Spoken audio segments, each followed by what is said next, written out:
So it's another day in our podcast series on AI, ML, and machine learning applications in finance. In our earlier podcasts, we have discussed about like the field in general, the distinctions between AI, ML, and finance, the career opportunities, the skill sets required. Now, actually, we would go into little bit more specifics, right? So today's podcast is on AI, ML applications in risk management. And again, in risk management, as I've discussed earlier, Sanjay has been in the forefront of the risk management industry in India, and of course, I've been one of the earliest exponent of machine learning applications in risk management, right? So again, we are extremely glad and lucky to have with us Sanjay Bhatia, who has joined us again and taken his time out to discuss on this topic. So of course we would love to hear from you. Happy to be back.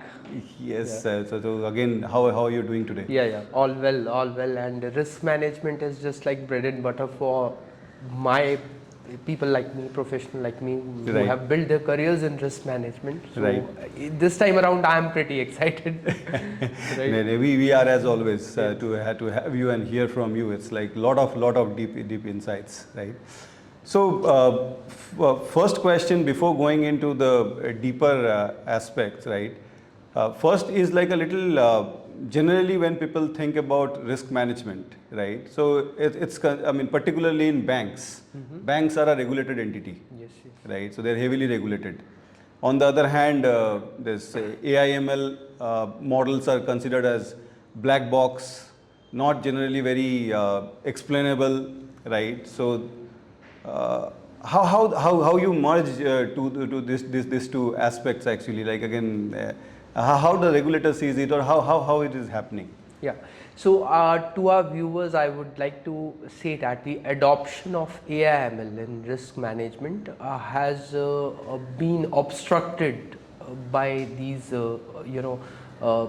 regulation, over-regulation, and some part of it goes to that any which way. The risk management is considered to be a back office, Right.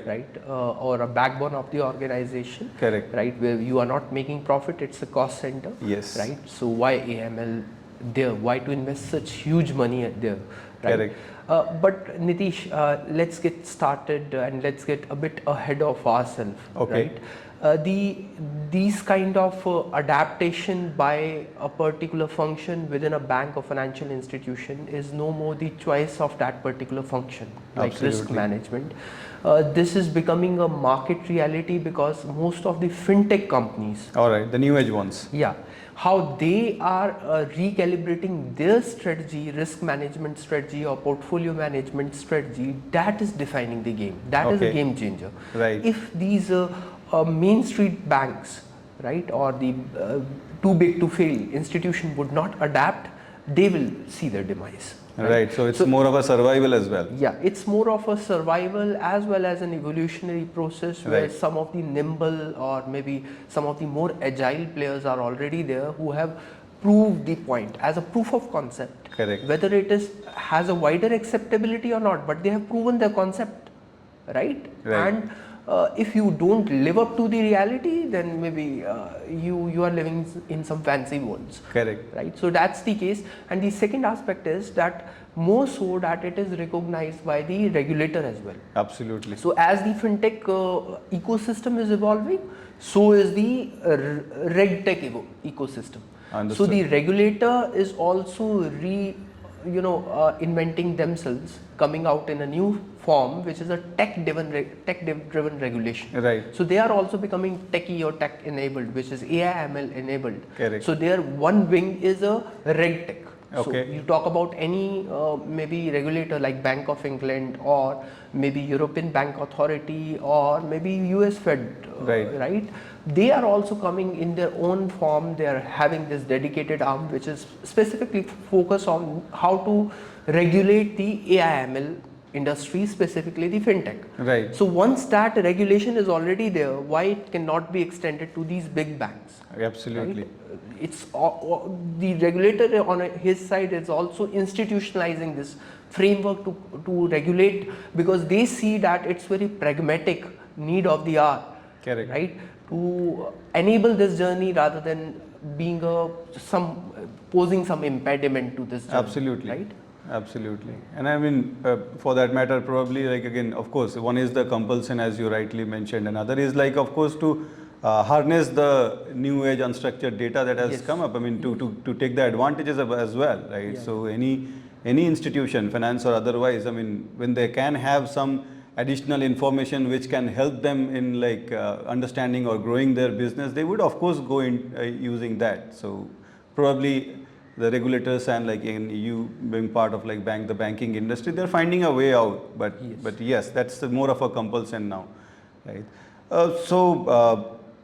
That takes me to the next question in that, right? So if you can give our audience some use cases where actually, I mean, ML or data science is used in risk management.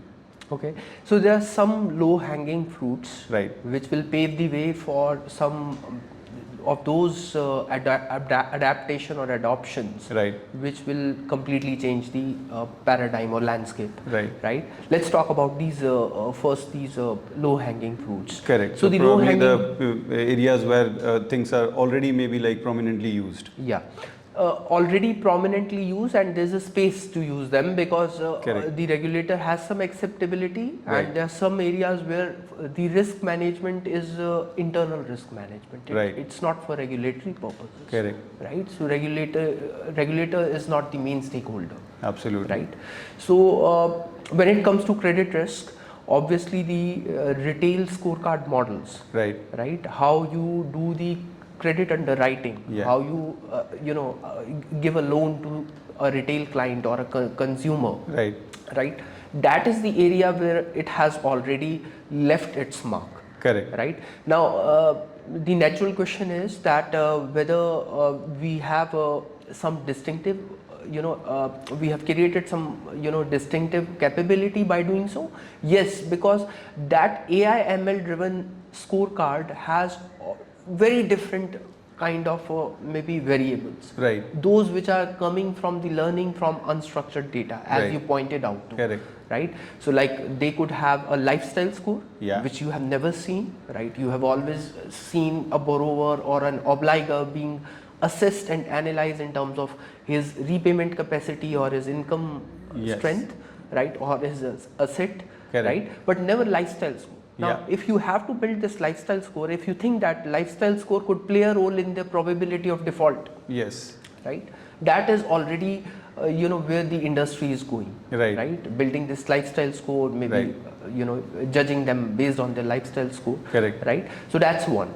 Within the corporate credit risk, you see that a lot of other components are evolving, where maybe under the ESG norms, right, environmental, social and governance norms, the governance of a firm, right, the corporate governance of a firm, right, is, or the social responsibility of the firm, the social side of the firm, would also be built. ESG score is also built into these rating models. Okay. Right. So this is on creditors. Similarly, on counterparty creditors, where we banks perform many of the risk management tasks which are purely for the consumption of internal, right, not for regulatory purposes, like stress testing.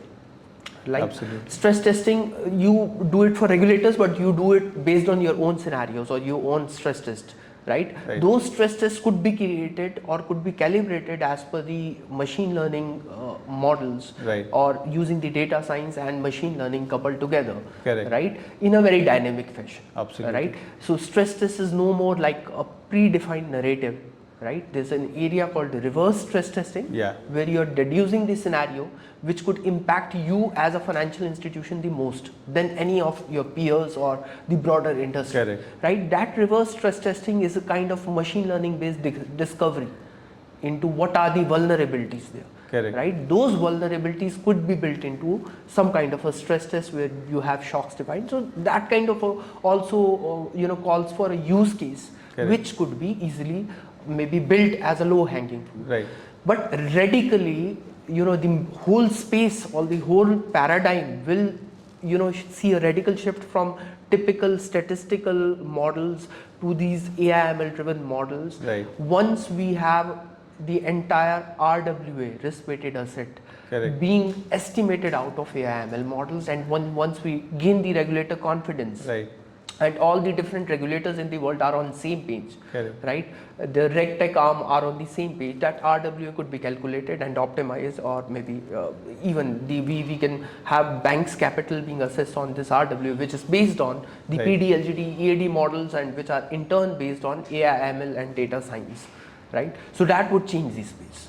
Right? Wonderful. And that is a future state where maybe we hope that it would, naturally proceed, right? Wonderful. All right. So I mean that's like about the case with studies like where it is used, and like again maybe the area where we actually would be going into more, like the banks will be using the models more. Wonderful. So I mean I think we had a lot of insight into where AI and ML is used in risk management. Again, as I have mentioned, so as an IIQF podcast series on AI ML applications in finance, so we would keep continuing to having these discussions in our next episodes. Keep track of us. Join us in the next episode. Thank you.